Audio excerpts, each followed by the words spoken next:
All right, let's get started. We may be able to get out of here a little early today. So I was looking at some of the sort of remaining material. So we have 4 more classes left. And within sort of last 2 chapters, what we have is nucleic acids. And then we also have polymerization. As I was sort of, guys, quiet down, please. As I was looking through the material, this morning on these 2 chapters, I'm not going to go into too much depth on the biochem side of things. We're not going to discuss codons and so forth that it discussed in your chapter. I just sort of want to discuss the structure of these molecules, some of the things about them that make them important from an organic chemistry perspective, and at least give you guys some basic understanding of the structures of nucleic acids, such that if you go and take, say, for example, biochemistry, you can sort of recognize perhaps a little bit more at the molecular level what's going on. And again, this will be stuff that will you'll see again if you take biochemistry. Then we'll spend a class on probably polymers. Again, there's really not too much information as I was back looking through polymers. Polymerization involves a lot of chemistry that you guys have seen in the past, and it's just a matter of describing a few different classes of them. And what that gives us is a good chunk of time, I think, before the sort of first exam, or before your guys' exam, which I believe may even be the first exam day, right? I think it might even be that Monday. I have to double check. But I think you guys have it on the first day. So that'll give you some time to hopefully let this additional data sink in. Again, as I've sort of told people that have asked, the focus on the final exam on the sort of biological or biomolecule component we're not going to be that heavy on it. I don't expect any super difficult questions within nucleic acids. Within the sort of biomolecule part. As I've sort of told people for the last few weeks, I would probably spend about whatever time you devote to studying organic chemistry, I'd probably spend about 80% of that time focusing for the final, going over all your old material, making sure you know mechanisms, synthesis, making sure you know all these reactions, and then maybe 20% of that study time really going over the material that we're discussing currently. So again, I'm going to go through nucleic acids. We're going to discuss them. We're going to describe them, and we may be done a little bit early today, I'll open up the floor for just questions at the end. But I'm not going to just start talking about stuff just to start talking about stuff. But if you guys have questions, I'll open up the floor for those types of questions. Okay, so to date, again, we've discussed a few different classes of biomolecules, right? We discussed peptides and how they make up amino acids. We discussed sugars. We discussed lipids. And certainly within the amino acids, these are proteins that are really important, right? And the question is, where do these proteins come from? As many of you know, these proteins are made in your body based upon the genetic code, right? So everything that makes us up is effectively from proteins, right? We'll discuss this a little bit more today. And what those proteins are that make us up are effectively based upon the DNA code that we are. And just in the same way that proteins are made up of a series, subset of maybe 20 or so amino acids, nucleic acids are made up of only a few sets of molecules as well, right? And so within the field within sort of nucleic acids,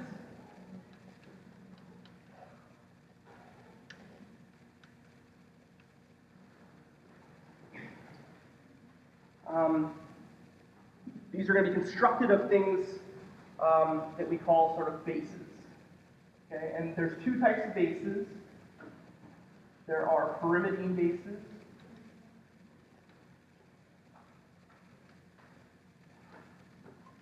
Okay, so pyrimidine is not a base, it's just pyrimidine.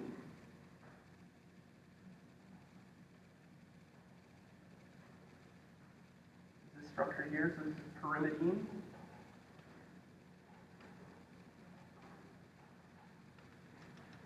Okay, and there are basically 3 bases that you'll be able to see that are comprised of this pyrimidine base.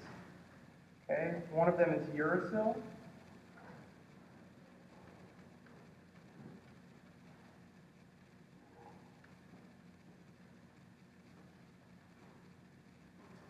And what you may notice in this, right, is that we have oxygen and stuff, so it might not necessarily closely resemble it. But if we draw this molecule, right, in the resonance form of it, right, if we draw, say, for example, a tautomer of this, we can begin to see that pyrimidine within that. Okay, so if we take a look at the tautomer of this,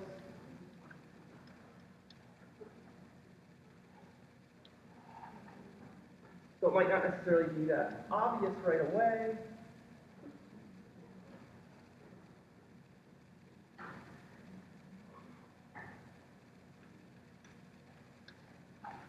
Right, so this is the pyrimidine. Again, you can now sort of see it built in here.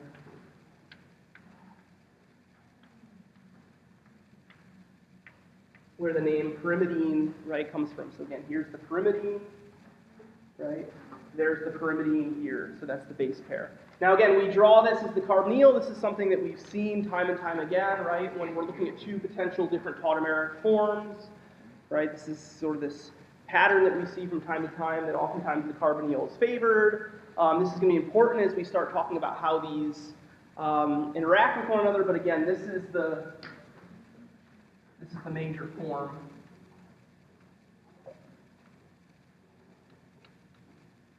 And again, this can be a little bit, this could be one of those things that's perhaps a little counterintuitive to people, right? Like we look at a molecule like this and say, oh, look, it's aromatic, right? Why doesn't it exist like this? Because it's aromatic. Well, this is aromatic too, right? This is an aromatic molecule. It's got 6 pi electrons, right? You just think about the 2 electrons in here and the carbocation there, the 2 electrons here and the carbocation that you could imagine generating there. I guess in this case it's not all that important, but if we draw the hydrogen there,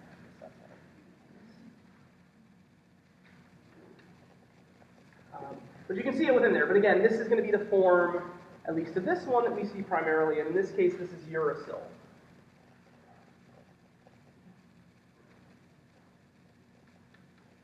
Okay, let's see. Okay, and when we see uracil, again, you'll see these letters associated with them. It's pretty straightforward. It's just the first letter, so we'll see this abbreviated as a U. Okay, so this is one of the pyrimidine bases. There are 2 others that look very structurally similar. Okay, again, I'm just going to draw them as the major one. Okay, but you should sort of recognize that they all have this pyrimidine in there.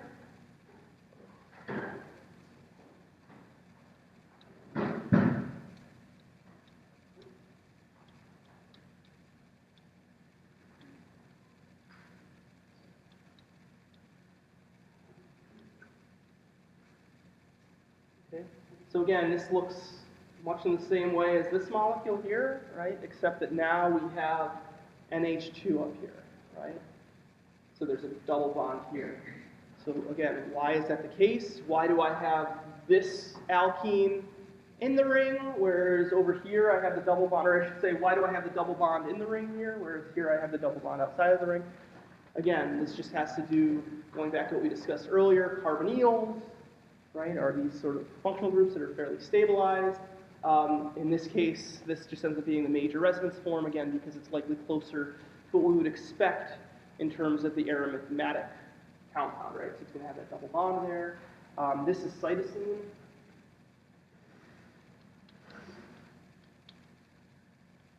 It's going to be abbreviated as C, okay? And there's a very close analog of cytosine, which will become clear down the road when we start discussing this a little bit more. It's called thymine. Excuse me, this is close to uracil.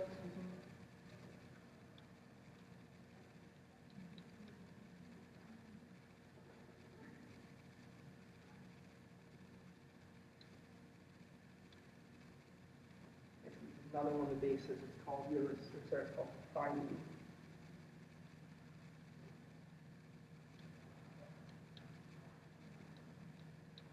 And that's going to be abbreviated as T. Okay, so again, these are the three pyrimidine bases that we're going to see, and we'll start talking about how they're the case. Again, look at uracil and look at thymine. Right, the only difference between uracil and thymine is that there's a methyl group up here, and then the other one that we have is cytosine. And again, we'll discuss this subtle difference in terms of uracil and thymine later on, because as it turns out, one is found in RNA and the other is found in DNA, as we'll discuss. Okay, so these are the pyrimidine. Pyrimidine. Right down there. So again, based upon pyrimidine. Okay. Okay, so we'll get back to this base later on. The other class of bases that we're going to see are called purine bases.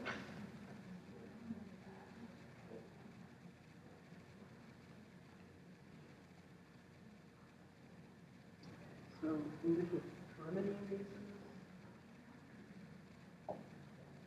We have purine bases.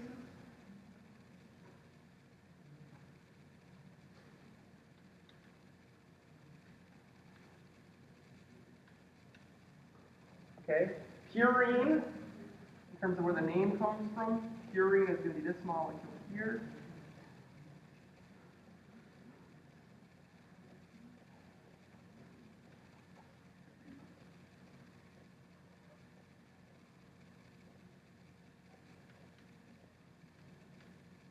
Okay. So this is purine.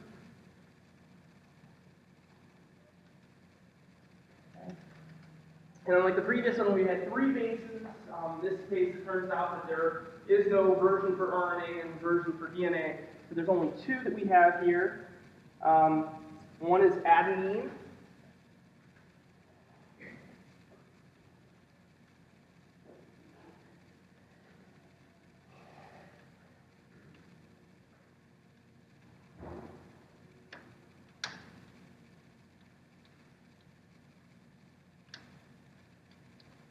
So this is adenine. So again, you see it's a purine with just the bonded to the NH2 there.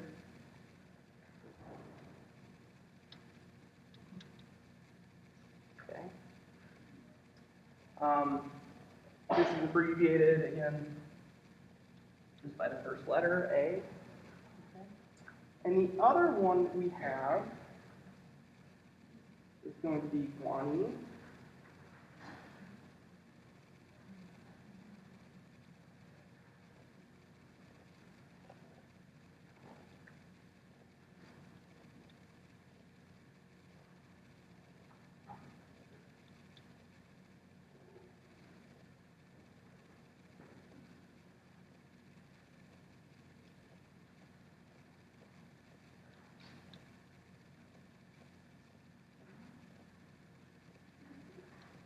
This is going to be guanine.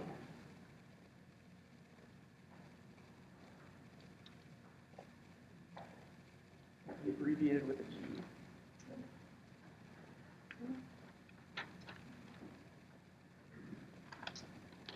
All right. So again, you can see it within here. Again, just like before, right? We can draw the tautomeric form of this one to see how the purine is within here, right? Simply by putting the tautomer where the NH is here. But again, we'll see that this is the major tautomer of this, and that's going to be important specifically when we talk about how they interact in terms of base pairs with one another. Okay. So these are just the nucleic acids that we sort of outlined, and it turns out that the sort of bases that we have are obviously a part of bigger macromolecules, right? We're going to start talking about DNA. And in terms of nomenclature, again, we're not big into nomenclature. I'm not going to ask you to know this, but you'll hear them, and so it's important that, you know, perhaps down the road when you're taking biochemistry that you recognize the different names associated with them. But in their natural systems, right, these bases are often found bonded to sort of sugars. Okay. And so, say for example,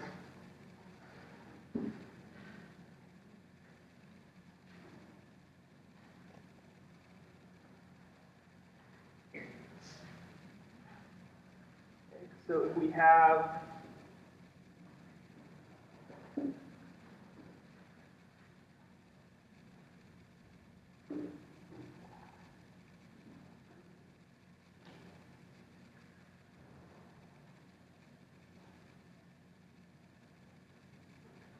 discussed why this is important in the literature, okay? And so this molecule here has a sugar, this is called ribose. Okay. And so this is sort of uracil bonded to ribose. In this case, what we call these molecules, these bases, right, when they're bonded to sort of sugars, right, we call them nucleosides.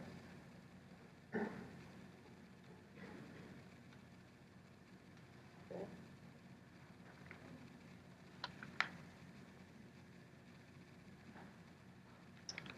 Okay. So anytime you see one of these bounded to a nucleoside, this case it would be sort of a riboside chain.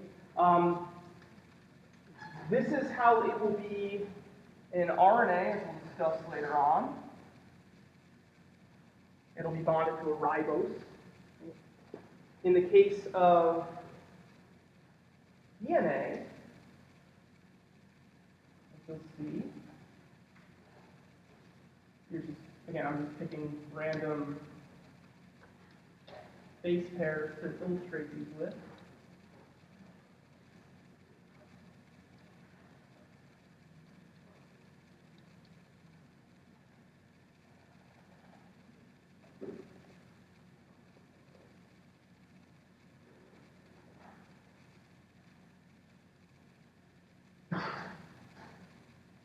Okay, you'll notice that here that we have an alcohol missing, and so this is called, instead of ribose, this is called deoxy. Okay, so when you guys hear the names DNA and RNA, yes? Yeah.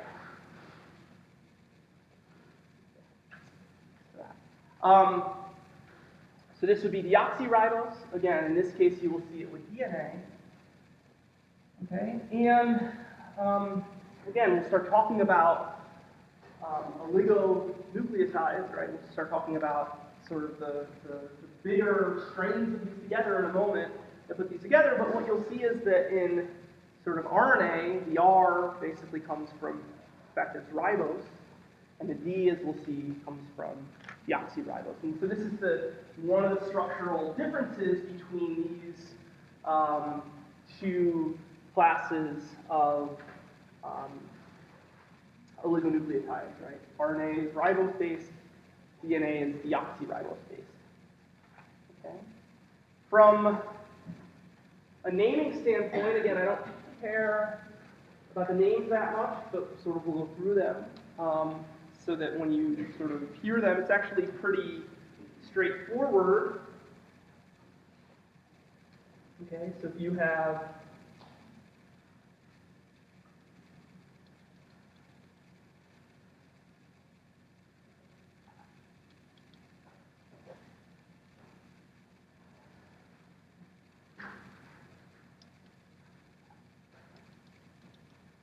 okay, so for this, we'll just start with ribonucleosides. So when you have a molecule that's got a ribose, it's a ribonucleoside. And so you'll hear these names every once in a while. So if you have adenine, okay, this will be called adenosine. Okay, so if you hear adenine, you hear adenosine. All that this is the ribonucleic acid form of this. Okay.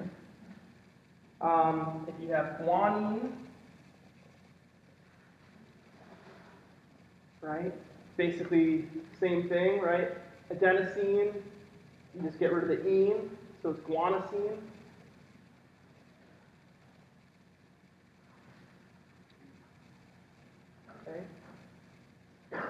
In the case of cytosine,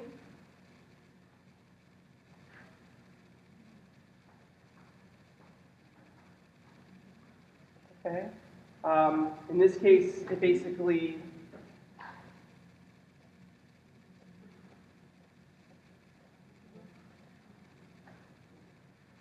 again, cytidine, again, no idea why. Uracil, uridine, okay? And the one that's sort of tricky in this, which we'll get to a reason in a minute, is thymidine.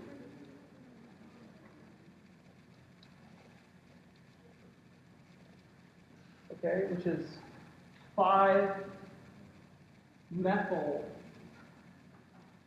uridine. Okay, so this is where we throw the pink into this, right? So we have 5-methyl uridine. Okay.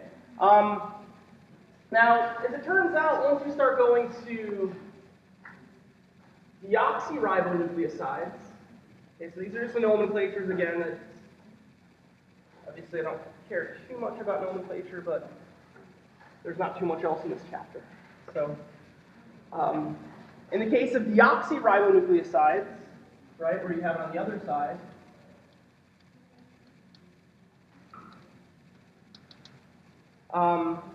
you basically just have, you'll just see the same thing, but it'll be deoxyadenosine.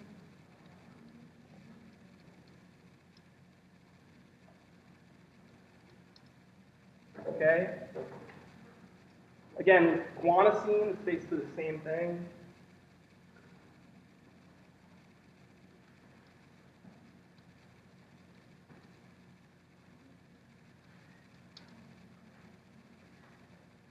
Deoxy, again, I'm just repeating myself here, deoxycytidine.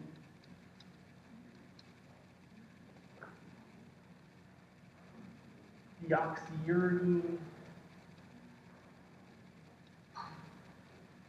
And again, in the case of thymidine, the whole reason why this one over here is called 5-methyl uridine, right, is because uridine, as we'll discuss, will be found in RNA, and thymidine is found in DNA, right? So in this case, the name is now actually thymidine.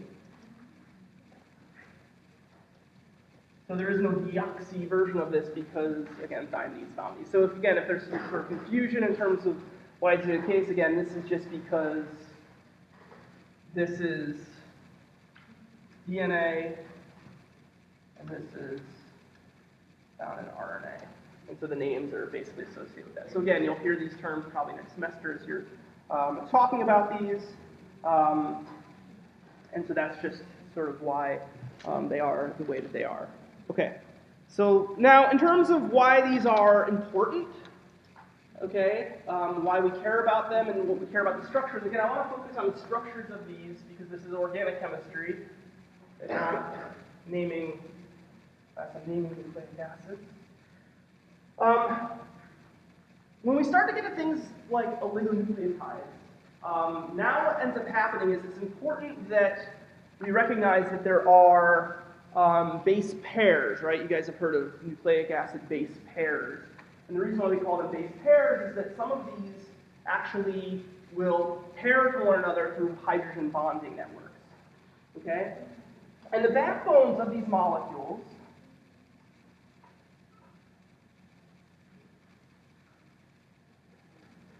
what ends up happening is the sugar backbones that are associated with these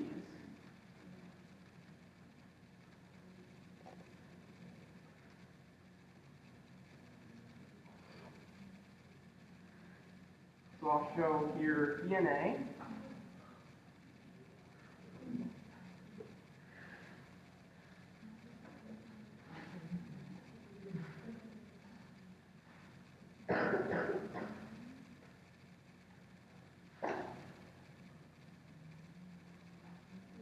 Again, the backbones to these molecules are basically now what we would call nucleotides, okay? So when you have these phosphate side chains to them, then the name becomes nucleotide. It doesn't really matter. But again, this is how DNA and nucleic acids are bond together, yes. Is there like a functional difference between the nucleic acids and the active acids? What do you mean by a functional difference? Is there a difference? Like, is there any practical? Hugely, hugely. So we'll talk about this a little bit.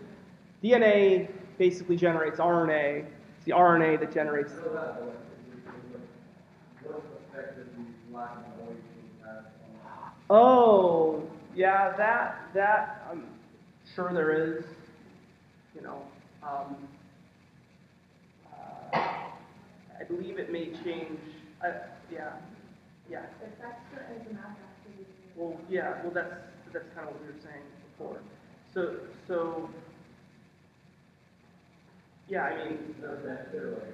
Yeah, I mean, so I think, and what's sort of being brought up here is that, right, when we're talking about molecules that might change, say, for example, slightly, right, like, there has to be some type of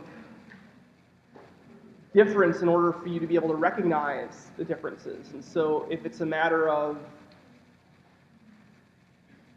you know, as we sort of just brought up, is recognition by the different enzymes associated with them or something like that.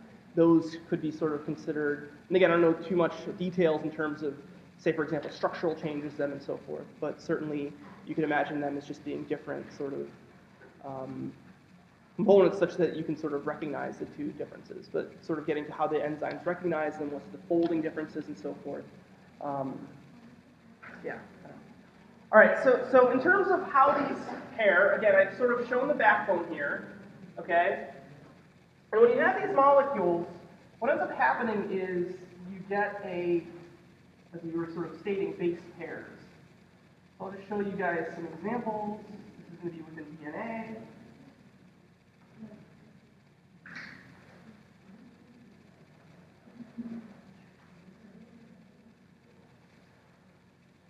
Okay.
Okay, so basically what happens is that in certain cases what you will have is adenine and thymidine will certainly bind together. So, and what you see is these sort of hydrogen bond networks. Okay, so where you have a hydrogen bond donor matching with a hydrogen bond acceptor. So here's a hydrogen bond donor with a hydrogen bond acceptor. Here you have a hydrogen bond donor with a hydrogen bond acceptor. And so this is sort of the A and T, which will match together. Okay, and then on the other hand, what you have is, at least with DNA, this will be A and T with, as we'll see, RNA. This will be A and U. See if I can do this over here. Rather than just showing up.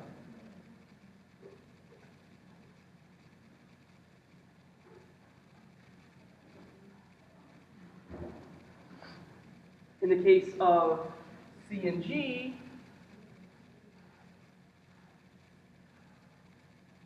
what you have is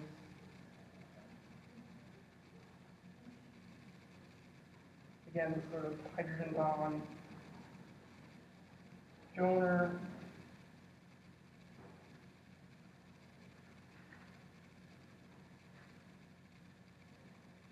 Ooh.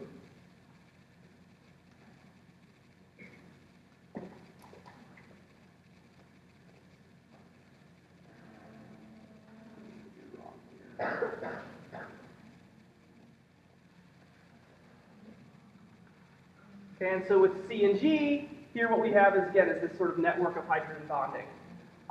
So again, we have the hydrogen bond donor reacting with the hydrogen bond acceptor, same as the other way, right? And so what ends up happening here is that you have, again, a series of these base pairs coming together through this hydrogen bond network. And so within this, one of the questions that I often like to sort of ask, and which I've asked in the past on exams, is I will say, for example, give people the 4 base pairs or some set of 4 base pairs and effectively ask you which 2 are together, right?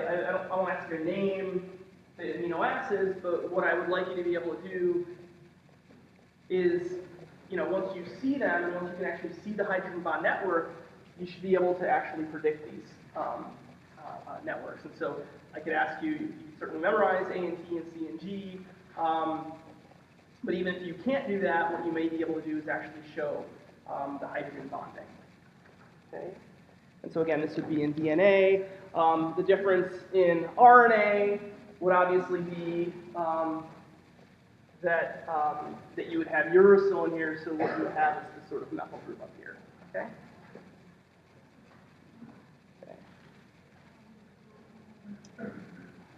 All right, so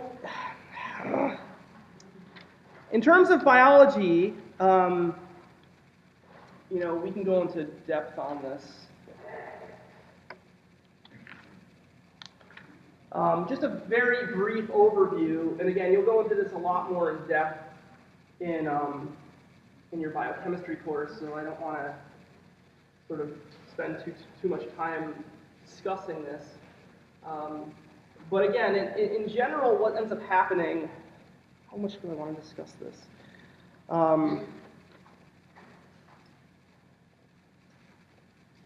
So the sort of dogma of biochemistry, right, is when we're talking about biochemistry, if you guys don't take biochemistry, what differentiates biochemistry for, say, for example, organic chemistry is that what you're really focused on is biomacromolecules. And the major biomacromolecules that we're discussing are oligonucleotides and sort of enzymes and proteins, right? And so within those, sort of dogma of biochemistry, if you will, right, is the DNA, right, leads to RNA, right? So the DNA generates RNA, and then the RNA is what's used to generate proteins, enzymes, and everything that makes up sort of who we are. So the DNA doesn't necessarily have, well, I guess it has the most important function, right? It is, as you guys sort of discussed, DNA is the template that makes up everything of who you are and what you are, and again, you'll go into more depth in this in terms of your biochemistry course, but this is the sort of the way everything works, at least in humans, right? In terms of viruses, sometimes this is different. So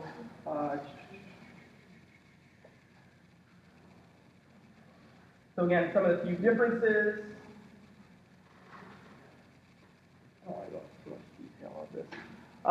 But again, one of the things I'll just bring up really quickly, and you can read about this more in your book, because I know that you'll spend a lot of time doing this in biochemistry, and I don't want to spend too much time on this. But what you'll get to is, and again, you can read, there's like other types of RNA, there's like messenger RNA and these other things. But I think just from a superficial standpoint, what you got to recognize is that you have these, based upon what we discussed sort of earlier, right, I'm just going to do a,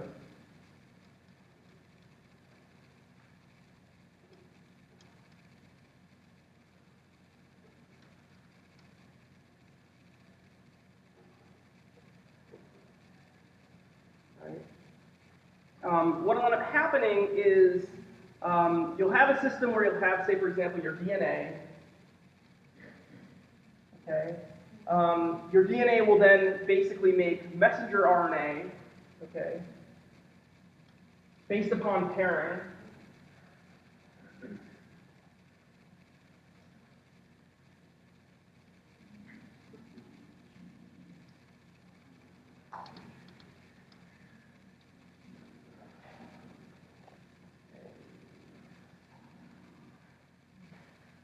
I'm just going to be repeating stuff. So on and on. So basically what will happen is you'll generate the messenger RNA, which will pair with this, okay, and then what ends up happening is the messenger RNA is effectively used,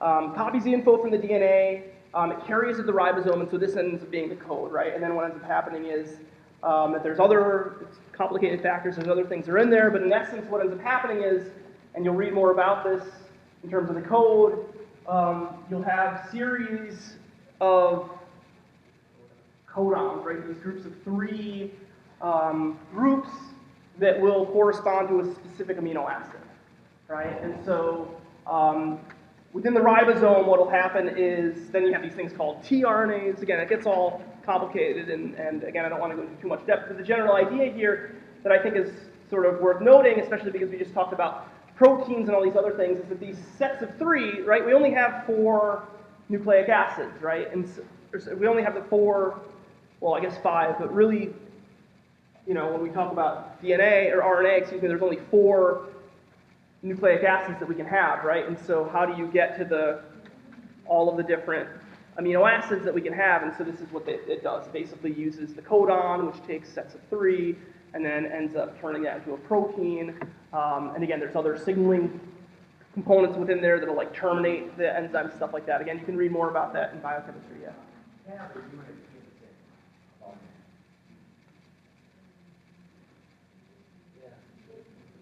Oh yeah, I guess. Also, are you trying to make your DNA or RNA? Are you trying to make RNA or DNA on the bottom? The bond is messenger RNA. Oh, right.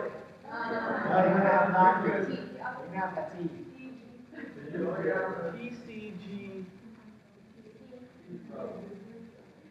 Yes. Right, on both sides. Oh, sorry. Yes. Yeah. Okay. So anyway, so again, you guys can read more about this in your book and so forth. Again, this is just the sort of general concept here. Obviously, you can read more about it. And again, the sort of specifics behind it, you guys can get into a lot more depth in terms of your biochemistry course. So again, I was instructed not to spend too much time on this material because, again, you can learn this stuff in biochem, and in fact, this material is getting eliminated next semester. So anyway, so this is the general idea behind oligonucleotides. And again, you can read through your book; it'll go into a lot more depth. You know, again, when you have series like this, you can read about them. I'm sure everybody knows, and they've seen the pictures, right? In terms of how you get these helixes right, and how these helixes have sort of interesting three-dimensional structures to them, and you can read all about the history of it and so forth in your book. But so for this component of the course, what I really want you guys to do, and what I would really like you guys to be able to do is, again, you know the sort of general concept behind what this is all for. You don't need to go into super depth. Again, there's a lot of complexity once you start getting to all the different types of RNA. You've got messenger RNA, you've got many different types of RNA that are around. But this sort of general idea is one that you guys should all be familiar with, right? The idea that DNA is what we sort of have as our template, right? But the way that everything works is that you do generate this RNA. There's lots of different types of RNA. Messenger RNA could be one of them. But this is what makes the proteins and enzymes and so forth. And in terms of sort of codons and so forth, again, that's something you'll learn more in biochemistry if you're interested in, but at least you can appreciate how this works. And again, you can read in your book and it'll tell you what all the different ones are. So I'm not going to ask you about these codons or anything else like that. Again, from an organic chemistry standpoint, simply because we're talking about structures and we're thinking about the single and small molecule level, I would like you guys to be able to understand the hydrogen bonding networks. Again, the question that I've often asked in the past, right, is here's the 4 base pairs, which go with one another, right? should be fairly easy to take the purine bases, right, and matching them with the pyrimidine bases. At that point, you basically have a 50-50 shot, right? But again, if you sort of look at the sort of hydrogen bonding networks, you know, you should be able to see, you know, let's try and match, say, for example, C and T.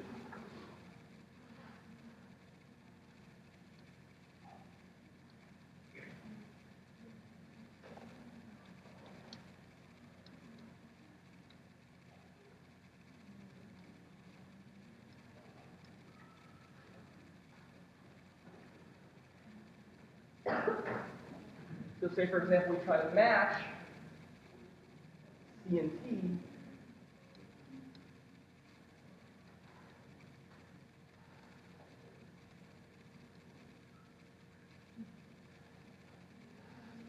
Okay. Again, what you can see here, right, is that look what we have, right? This is where the bonds would be, right? You have hydrogen bond donor, right? You have hydrogen bond acceptor, hydrogen bond acceptor, and pretty much nothing over here. So if you try to take, say, for example, you know, these obviously will not pair together because they don't have that same network. And so I'd like you guys to be able to recognize these networks.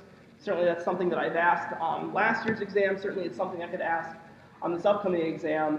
So again, I would just like you guys to be able to sort of see that. I'm not concerned about naming them. I'm not going to say show adenine, show thymidine. You know, again, if you're working in the area of, if you go into and start studying nucleic acids, you'll learn what the nucleic acids are. I think that it's, at this point, to just have somebody else memorize, I think really isn't worth it. So yeah. When you drew the double helix, Mhm. what side has like an anomeric line? Oh, did I screw up? I'm not sure, because are they supposed to have to figuring? Looking at the anomeric line, yeah. There's no, oh, this anomeric carbon. Oh, I see what you're saying. Yeah, the two, they. Did I screw it up? I'm not sure if that's supposed to be like that, or. I might have screwed it up. So flip it upside down. Let me see, because I did have something.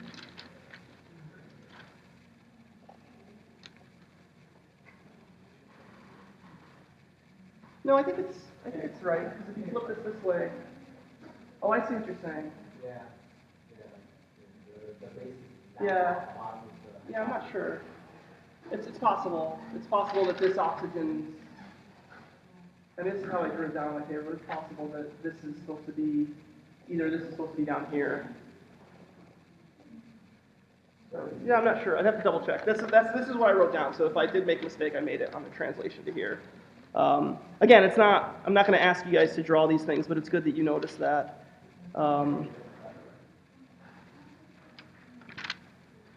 Yeah, I bet you this is supposed to be going down, so you probably had it right.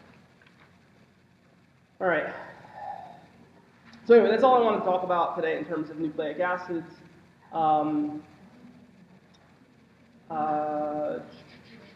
I don't know if, yeah. Sure, I was just going to open up and see. Monosaccharide, furtic acid. Mhm. Where do we find? So yeah, that's what I was going to say, is just ask any questions you want. So if you're talking about leaving,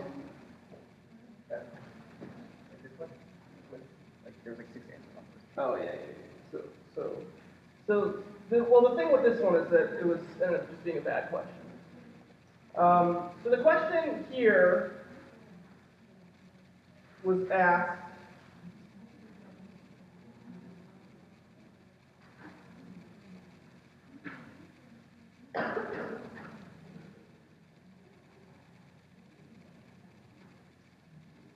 and there's one fundamental problem that I realized after I wrote this question, which is why there was I accepted multiple right answers. So if you're going to basically so the question is basically saying, you know, we learned that if you have 1,2-diols,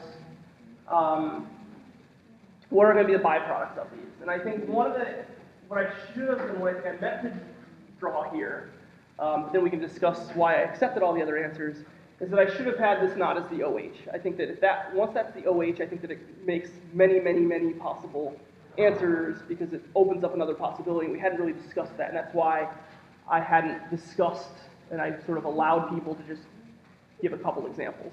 And so if you have a situation like this, and we're talking about the different cleavage products that we have, effectively anywhere that you have a diol, in principle, you can cleave that bond, right? And so with this group here, right, you can cleave that bond there, you can cleave this bond here, you can cleave this bond here. And the challenge associated with this, and the reason why having this made it so complicated, right, is that once this component breaks down here, so you guys can go through and draw all those, but the problem is that once you cleave, say for example,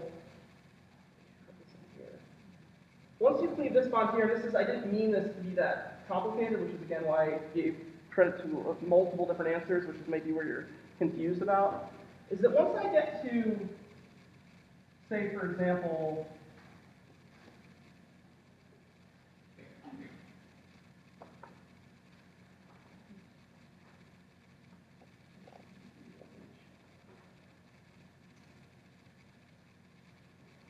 right? Once I get to that compound there, again, in the aqueous environment, this is going to hydrolyze off. And you get to an addition, what's that? Oh, sorry. Right. But the point is that once you get to this molecule here, this can be hydrolyzed off. And I wasn't expecting people to guess this part of it. Again, if this was the methyl ester, this wouldn't be as complicated. But then what happens here is now you're left with an additional potential, because again, this is the hemiacetal. This can go to the hemiacetal, in which case you get another one. And it was that last one that I really wasn't anticipating people asking, again, because I think I just meant for this to be an OME. And so that's why it ended up being so much more complicated. If this was simply, you want me to ask the question that I meant to ask, and we can go through the answers in that? What's that? Yeah. So what I meant to ask, and again, depending upon, I was very generous in terms of, I accepted multiple answers. I accepted the answer that I wanted. I accepted, obviously, the answer that I think it would have otherwise been. But the answer that we really wanted was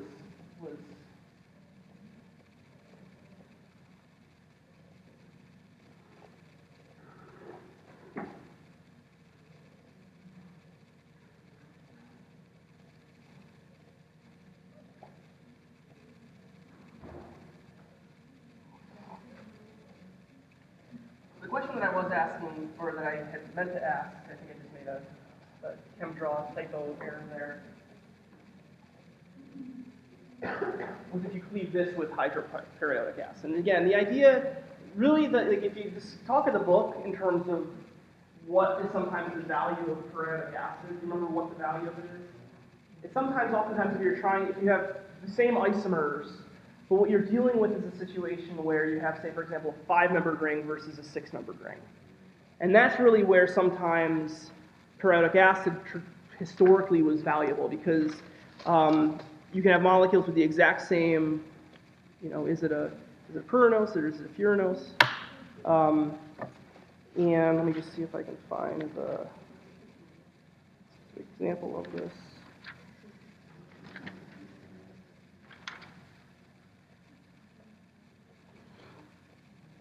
So again, there's going to be, if you go through the sort of mechanism of each one, we can start to think about what would happen at each step. So I think it's oftentimes best to just think of since we know, right, everybody should at this point know that hydriodic acid, when you oxidize, it can be any diol in the system, you would start in multiple different positions, right? And so let's just go step by step, right? You can break down this molecule here. What's the product if we cleave that bond? It's going to be 2 aldehydes, right?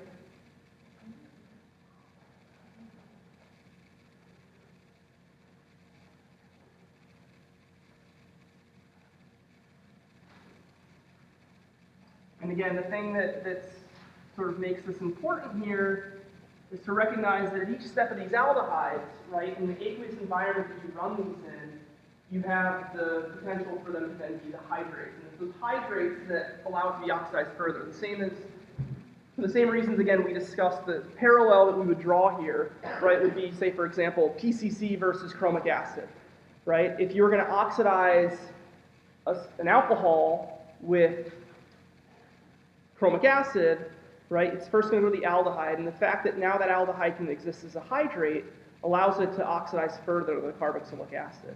In PCC, right, it's not an aqueous environment, thus when it goes to the aldehyde, it doesn't give it the opportunity to go to that hydrate, and thus it stops at the aldehyde. So really the way to sort of think about PCC is an organic soluble oxidant that you can use in a dry atmosphere.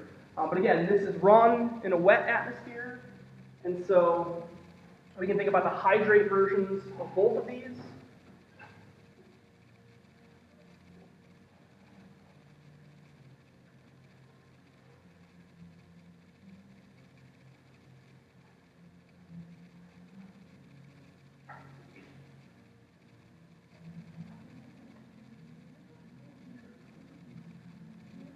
Okay, and now as we're looking at the hydrate forms of them, do we see any additional diols that are being generated here? And the answer is not here, right? It's not a diol. We'll talk about diol, sorry, let me just, because the hydrate can sometimes, maybe you guys would see that as a diol as well. I should say 1, 2 diols, right? Where we have oxygen, carbon, carbon, oxygen. This is capped, and that's what kind of I wanted, right? So you don't have the 1, 2 diol here where we did have it previously, which overcomplicated the problem. But here, certainly we do have it, right? And again, when we oxidize that, you can do the same thing, right? You're going to oxidize. And this can help you remember what the byproducts are. So if you forget what the byproducts are of different components, this can help you, right? Because it's going to oxidize from the hydrate. So you're going to break that bond. You're going to make double bond on the left. You're going to make a double bond on the right.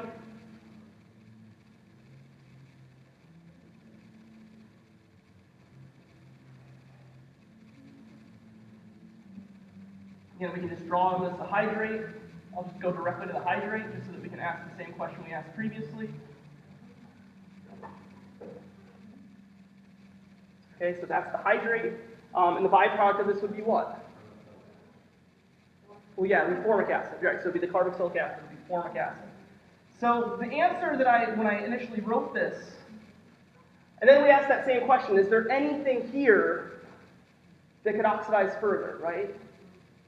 No, right? And so you can see how simply having that cap simplifies it a lot, because it just oxidizes once, you get to the aldehyde, and then you cleave it again, and it gets this. And again, I wouldn't necessarily be looking for this. You could draw this as the aldehyde, yes? I don't know what because you're the free. You don't have to do that in that model. You don't have to do that. We can go through this one as well. Do you want to go through that one step by step? No. I'm saying that model, that is free. The before last step, that is one. No. On the other board. On the other board. Yes. In the middle. Down one. Down and out. Oh, so that's what I was saying. So let's go through. Let's go, because I think that's the confusion. Is that so? Let's intercept this guy here now. Okay, so we're going to intercept this guy and pretend that it's the OM. It's going to pretend that it's the OH now. Okay, so let's do that, because I think that's perhaps where the confusion is, and that's why this is the level of complexity that I meant it. Clearly, your confusion is based upon the fact that simply having an OH there raises the possibility for many, many, many more possible answers. So we'll go through. Right? So if you...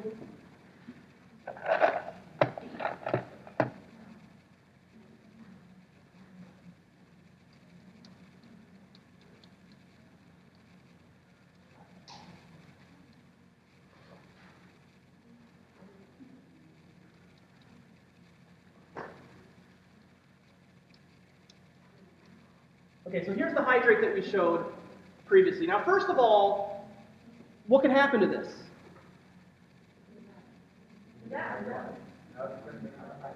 Right.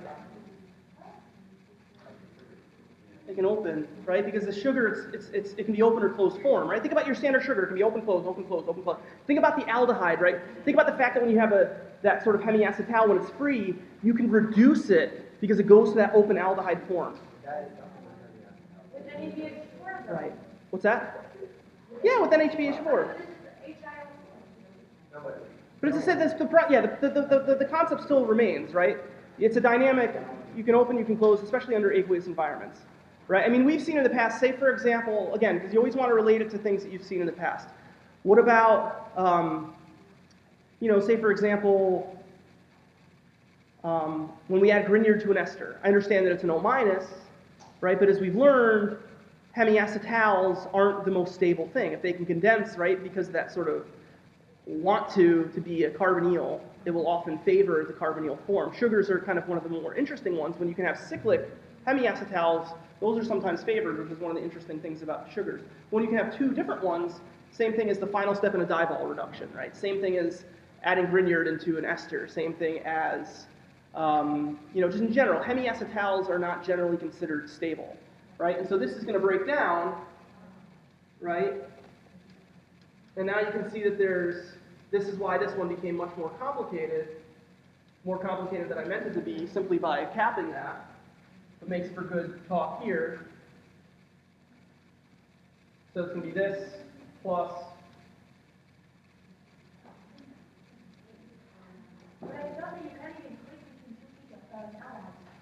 Well, no, you can, because again, we're in an aqueous environment, right? Draw the parallel to, again, PCC oxidation. No, I read somewhere that two ketones, alcohols, Oh, right. Well, yeah, but you can when you're in an aqueous environment. You can't if it was, say, for example, dry. Yeah, they go through the hydrated intermediate. I know, it is not. Sure there is. Yeah, no, it's. You're not actually. I'm not going to be talking about making it a ketone or a two or a bisphenol diol. I'm not talking about that. I'm talking about cleaving between the two. There's no room for it. There's no room for it. Yes, sir, that's it. No, I'll find it and I'll show it to you. I'll find it and I'll show it. Okay, so anyway, so once we're at the hydrate here, now again, we can do a further oxidation, right? So you assume there's no steric, so show me that. Okay, well, But again, now you can basically further oxidize that bond because again, we have effectively a 1,2 diol, right?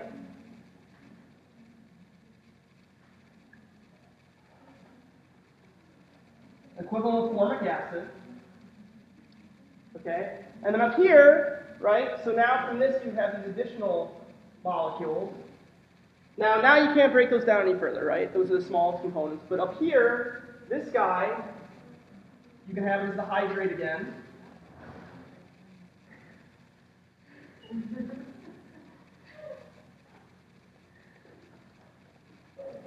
Right? And now what's going to happen here is we'll get 2 times formic acid. So again, you can see how this ended up being a much more complicated question than I meant it to be, which is why on the answer key, I was kind of like, I would have taken this, or I would have taken this, or I would have taken this. I was just looking, it got to the point where I was just like, as long as they showed more than just a single cleavage, right? Because you need to at least cleave twice, right?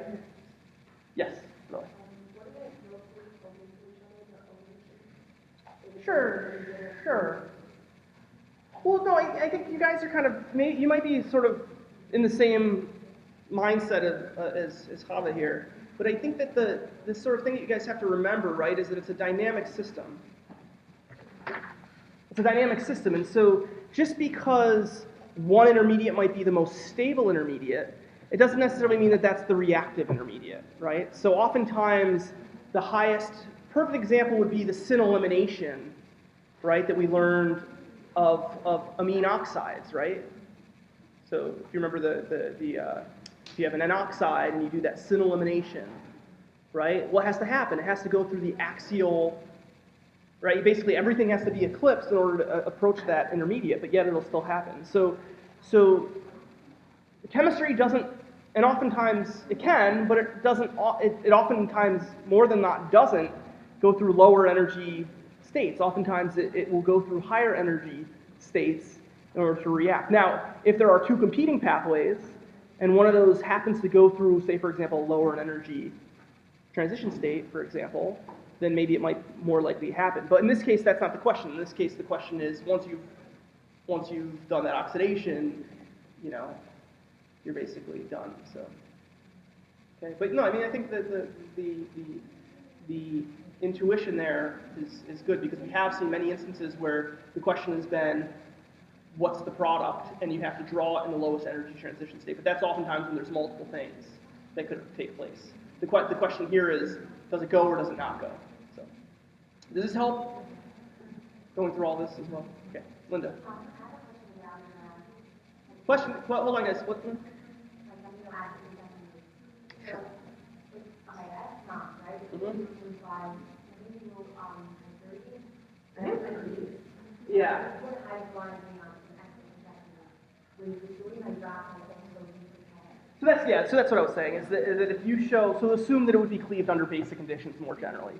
So the go-to method, it's the same thing, yeah, so yes, to answer your question very quickly, if you want to say sodium hydroxide would cleave an F block group, that's fine, right? Because that's where I'm really looking for is recognize that there's orthogonality to each of the groups.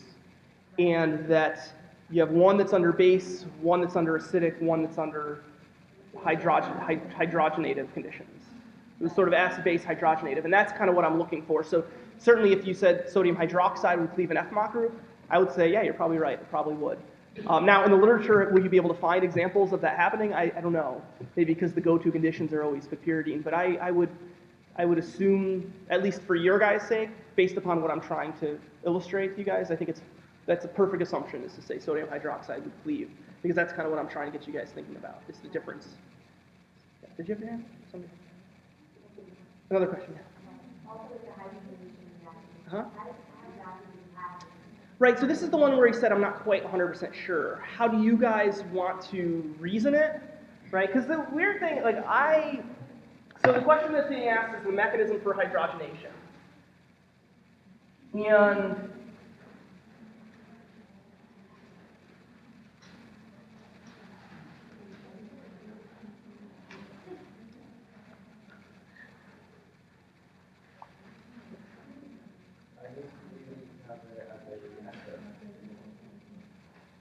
oh, I see what you're saying. Yeah. So.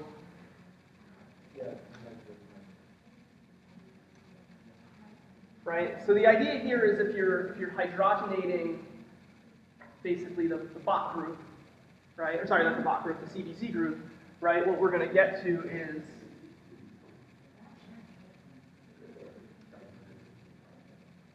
okay. And what I do know, right, is that the byproducts of this is CO2 and toluene. That's what I do know.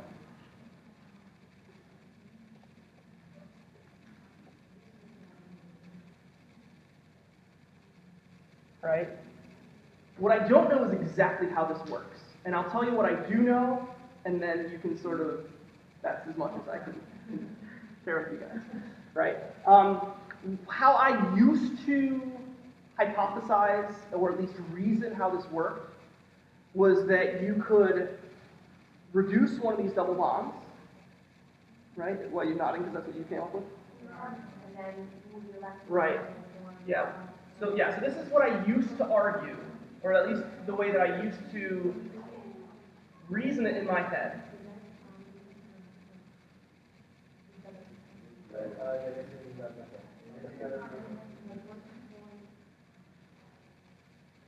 Right? And so this is how I used to think about it. And then what could happen, right, is that you could now be driven by the regeneration of aromaticity, right? You could, depending upon what's in there, imagine a situation where you're deprotonating, right, setting off the release of CO2, right, where the byproduct would then be this, right, which is simply an tautomerization away from the aromatic version of it, right? Linda, right? So you would have this, but it sounds like you already came up with this mechanism, right? So you would get to the intermediate like this, which would then tautomerize to the compound. So that's how I used to think about it until I started running the reaction. And what I thought was kind of interesting that I found that I didn't know, and certainly I didn't discover this, other people had known this, but I learned to appreciate it once I started running the reaction, is that you can say, for example, take off a CBZ group selectively without touching say, for example, a double bond, right? So you can take off a CBZ group without reducing a double bond, even though it's similar types of conditions. And that seems weird to me, right? Because you're asking for the metal hydrogen to break aromaticity to set off this reaction before just hydrogenating a double bond. And I think for those reasons, I don't think this is probably the active mechanism. Perhaps it does direct, maybe there's a weakness behind this bond where it does selective, just direct hydrogenation across that bond or something like that. So that's where I'm sort of like, I don't know. But again, this mechanism I use to rationalize it. But again, then when I started seeing in the literature that you can do this, and you can, without touching just a standard double bond, it makes me think that it's highly unlikely that this is the mechanism. So certainly for your guys' standpoint, if this is how you want to reason it, I think that's perfectly fine. That's how I used to reason it. And that's why I'm saying you would even assume that it would even less likely hydrogenate, which makes me think that maybe it has something to do with the strength maybe of this benzylic position or something like that. And this is where I don't know. I've looked up, I tried to find the answer to this. I mean, I'm sure there's things out there. I wasn't able to find the mechanism behind it. But again, I think that this mechanism, which is how I think how it sounds like you came up with, is how I used to reason it. But again, given the fact that you can do this without reducing other double bonds, makes me think that this probably isn't the mechanism. At least, yeah. Or maybe it is this mechanism, there's something else, like as Menachem's saying, because it is, maybe there's something else special about this group that allows you to hydrogenate it more so than in other cases. So maybe it coordinates to the benzene group faster or something that allows for that to take place, or something that I'm just not thinking of. But so I guess keep thinking about it, but you know, I don't exactly know. But I think that this is perfectly reasonable. But if you just want to think about direct hydrogen addition across that oxygen-carbon bond, that'll be fine too. Okay? But again, the sort of set off of CO2 and the generation of toluene, those are the byproducts, and that you can get to doing both these mechanisms. All right, we've got probably time for one more question.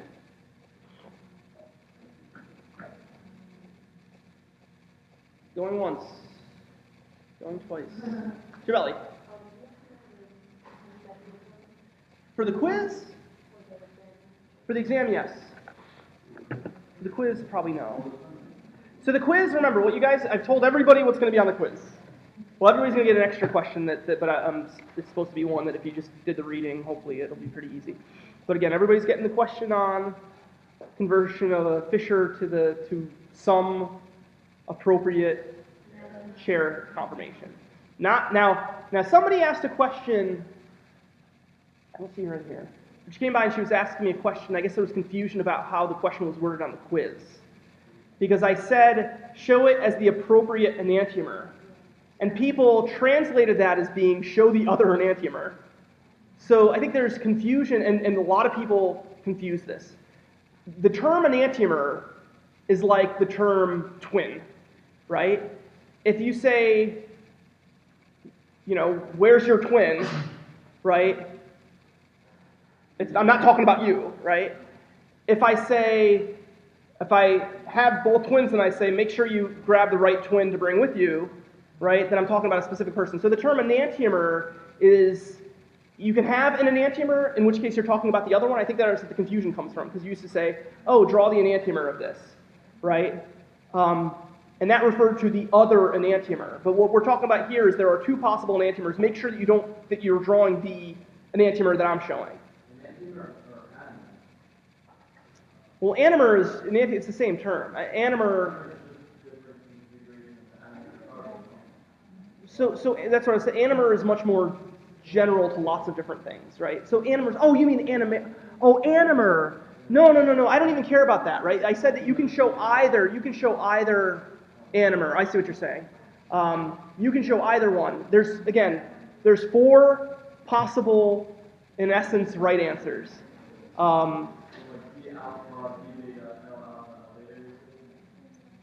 No, you can't. Yeah, if it's a D, you got to show the D. but you can show it alpha or beta. What I'm saying is that if you flip it one way or if you flip it the other way, like you can have all the groups, so those are basically the same molecule. But again, you could have the hydroxyls on one face, or you could have you could have everything that's on the right-hand side on one face, or you could have it on the other face, but you better make sure that you have it right based upon which way you turn it. That's what we were discussing at last class. So if you're confused, go back and rewatch that video. But again, so really, I guess there's two possible answers, the two different anomers. And I don't care which one of you show, I just want to make sure that you can draw it into something that is more telling. So, does that help? Yes? Yeah. So that's the point, is that within sugars, it's difficult to know which one's the most stable, right? It's because of the fact that you have this additional hydrogen bonding and so forth, and even the anomeric effect. What the anomeric effect does, right, is it provides a benefit for that one. So if I was going to ask the anomeric carbon position, I would ask for it probably not within the context of a sugar. I would probably ask it more in the context of like I had on that quiz, right? Just T-butyl group that has to go equatorial, and then make sure you're showing this one in the appropriate position. And even, again, like I said last class, even in that case, if you said equatorial because equatorial is always stable, I was still forgiving. I was still giving of that. So I'm more concerned about the reasoning behind it. So, okay. All right. So real quick. So next class, we're going to go through polymers. I anticipate having another half hour left over. So if you have questions when we're done with polymers, we can start. That's when we're going to start then prepping and giving you guys time to ask questions related to the exam. And I have to get that. I just sent out the email. Oh, I was going to ask about that. I'm going to ask about the quiz. Okay. Like, what else is going to be on the quiz? Other than the So I told you guys two things The that are going to be on the protecting quiz. group. So I told you guys there's going to be a synthesis question with. I told you there's a synthesis question of like a tripeptide, and you're going to have to be able to make it starting from amino acids. So you know you're going to get that. Everybody's going to get that. Then you're going to get a question where you get the sugar in the Fisher projection. You're going to be asked to convert that to a chair. And then there's going to be a third question everybody's going to get that's going to be the wild card. And I don't anticipate that third question being It's probably a mechanism. What were the questions? maybe, but I only give you guys a half hour. So to do a short synthesis question, do a short, well, you know, those other two things take a bit of time. So the third question is not meant to be a challenge per se. It's simply just meant to make sure that you didn't just focus on the two things I asked you to just like read through. And What was the second question? amino acid synthesis.